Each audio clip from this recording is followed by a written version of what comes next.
Hello, sixth graders. It's me, Mrs. James, here to read another chapter of Matilda with you guys.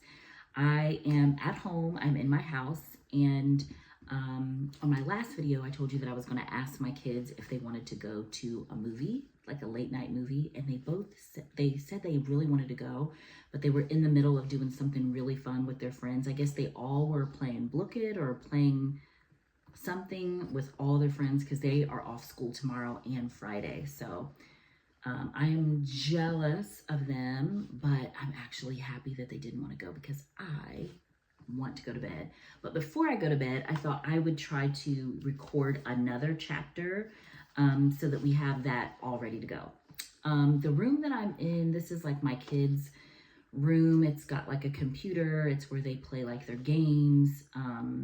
It's got like a comfortable seating like over there. So it's a fun, cozy little room that we all enjoy.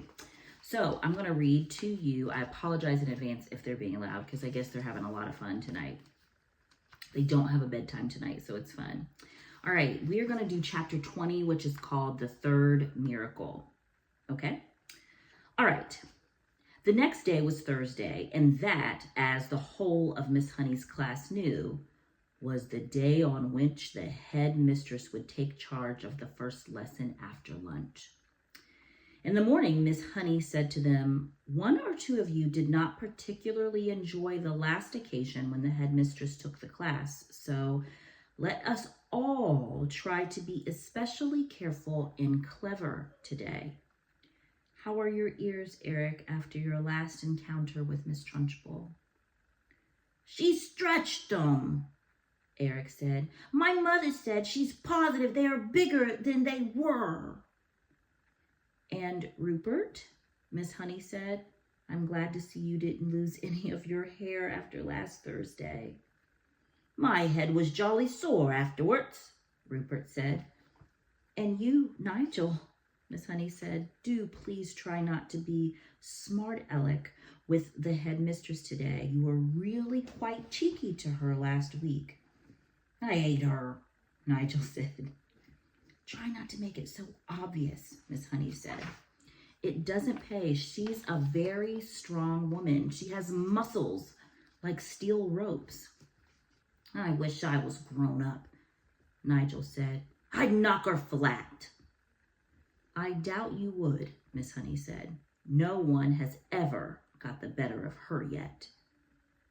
"What will she be testing us on this afternoon?" a small girl asked.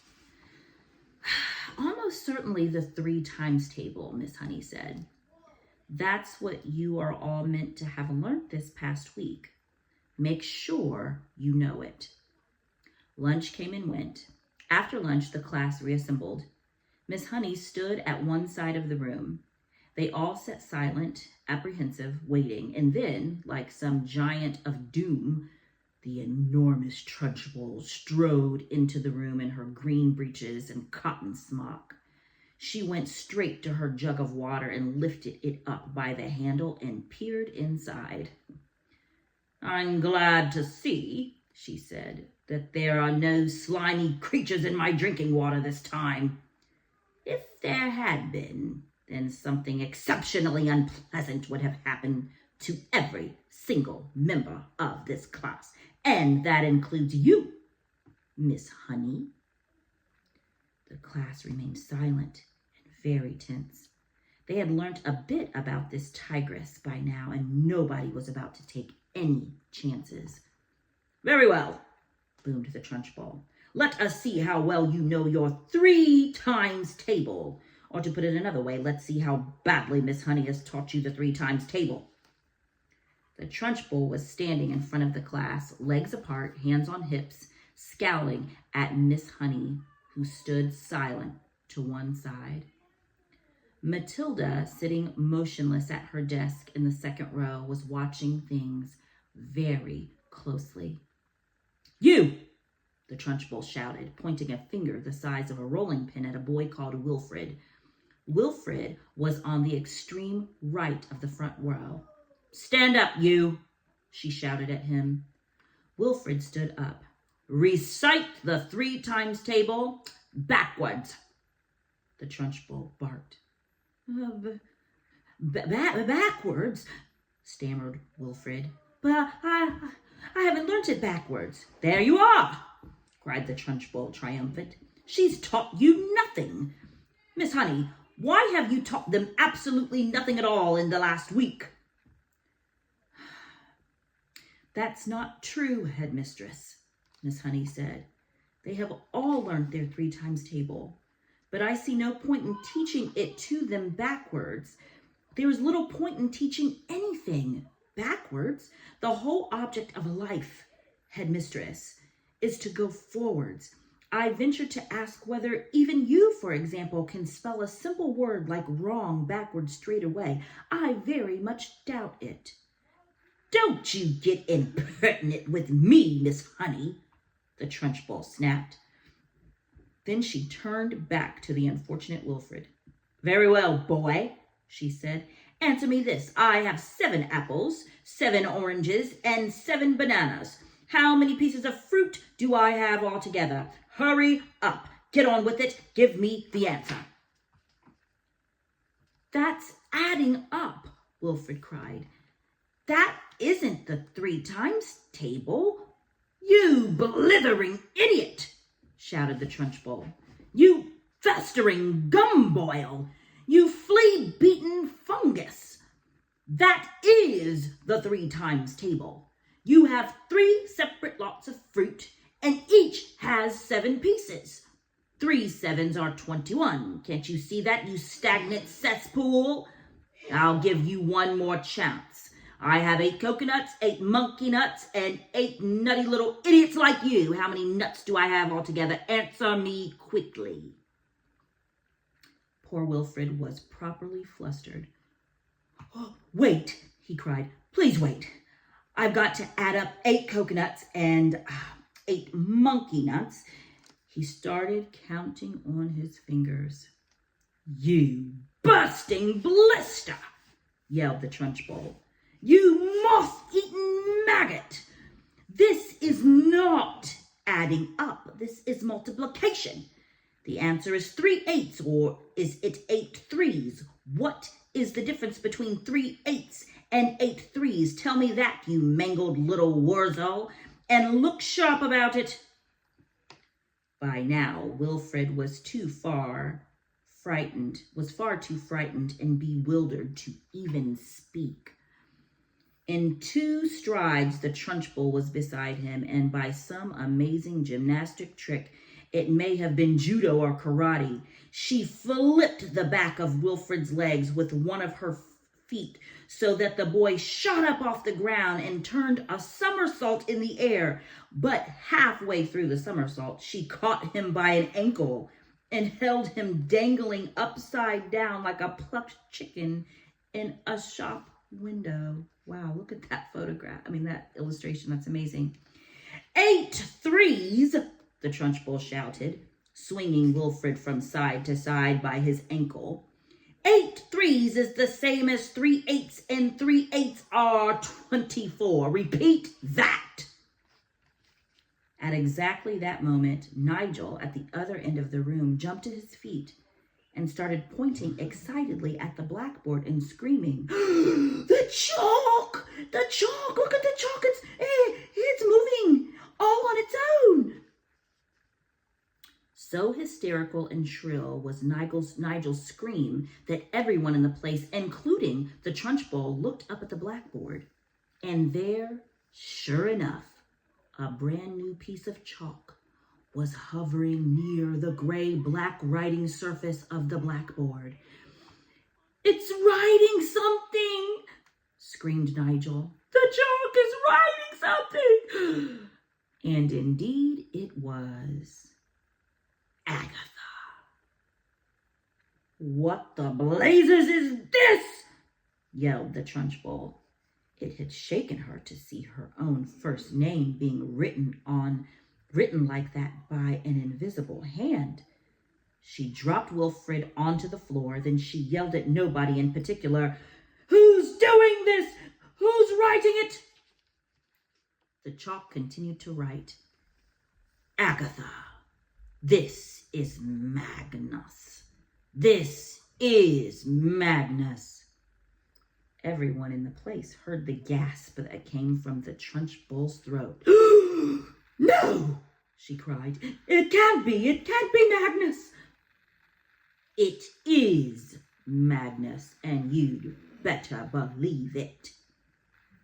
Miss Honey, at the side of the room, glanced swiftly at Matilda. The child was sitting very straight at her desk, the head held high, the mouth compressed, the eyes glittering like 2 stars. Agatha, give my Ginny back her house. For some reason, everyone now looked at the Trunchbull. The woman's face had turned white as snow, and her mouth was opening and shutting like a halibut out of water and giving out a series of strangled gasps. Give my Ginny her wages. Give my Ginny the house. Then get out of here. If you don't, I will come and get you. I will come and get you. Like you got me. I am watching you, Agatha. The chalk stopped writing. It hovered for a few moments. Then suddenly it dropped to the floor with a tinkle and broke in two. Wilfred, who had managed to resume his seat in the front row, screamed, Miss Trunchbull has fallen down! Miss Trunchbull is on the floor! This was the most sensational bit of news of all, and the entire class jumped up out of their seats to have a really good look. And there she was, the huge figure of the headmistress. I love this illustration. Oh my goodness. The headmistress. That would be me. If something like that happened to me, trust and believe, I'm passing out. That's the only thing I understand Miss Trunchbull on. The headmistress stretched full length on her back across the floor, out for the count. Miss Honey ran forward and knelt beside the prostrate giant. She's fainted, she cried. She's out cold. Someone go and fetch the matron at once. The children ran out of the room. Nigel, always ready for action, leapt up and seized the big jug of water. My father says cold water is the best way to wake up someone who's fainted, he said. And with that, he tipped the entire contents of the jug over the Trunchbull's head. Not one, not even Miss Honey, protested. As for Matilda, she continued to sit motionless at her desk. She was feeling curiously elated. She felt as though she had touched something that was not quite of this world, the highest point of the heavens, the farthest star. She had felt most wonderfully the power surging up behind her eyes, gushing like a warm fluid inside her skull, and her eyes had become scorching hot, hotter than ever before, and things had come bursting out of her eye sockets. And then the piece of chalk had lifted itself up and had begun to write. It seemed as though she had hardly done anything. It had all been so simple. The school matron, followed by 5 teachers, 3 women, and 2 men, came rushing into the room. By golly, somebody's floored her at last, cried one of the men, grinning. Congratulations, Miss Honey. Who threw the water over her? Asked the matron. I did, said Nigel proudly. Good for you, another teacher said. Shall we get some more? Stop that, the matron said. We must carry her up to the sick room.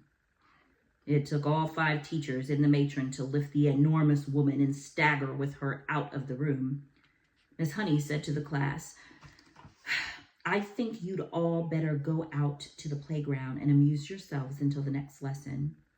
Then she turned and walked over to the blackboard and carefully wiped out all the chalk writing. The children began filing out of the classroom. Matilda started to go with them, but as she passed Miss Honey, she paused and her twinkling eyes met the teacher's eyes.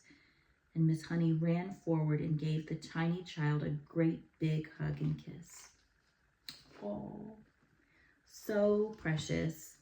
Okay, well, I believe our last and final chapter is a new home, and we will get to that very soon, very shortly. Sixth graders, I have loved reading this book with you all. I have loved it so much, and I cannot wait for us to finish it and watch the movie together. I hope you guys have a wonderful, wonderful, wonderful day, and I love you all so much.